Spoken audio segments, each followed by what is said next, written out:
خطبہ نمبر 50 آپ علیہ السلام کا ارشاد کرامی۔ اس میں ان فتنوں کا تذکرہ ہے جو لوگوں کو تباہ کر دیتے ہیں اور ان کے اثرات کا بھی تذکرہ ہے۔ بسم اللہ الرحمن الرحیم۔ انما بدء وقوع الفتن اهواء تتبع واحكام تبتدع يخالف فيها كتاب الله ويتولى عليها رجال رجالا على غير دين الله۔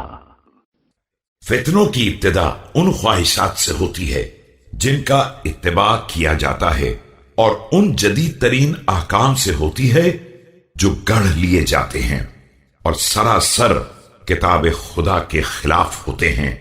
اس میں کچھ لوگ دوسرے لوگوں کے ساتھ ہو جاتے ہیں اور دین خدا سے الگ ہو جاتے ہیں۔ فلو ان الباطل خلص من مزاج الحق لم يخف على المعتادين ولو ان الحق خلص من لبس الباطل انقطعت عنه ألسن المعاندين۔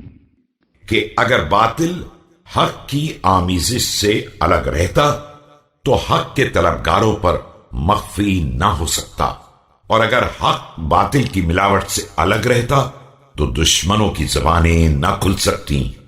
ولكن يؤخذ من هذا ضغط ومن هذا ضغط فيمزجان فهنالك يستولي الشيطان على أوليائه وينجو الذين سبقت لهم من الله الحسنى۔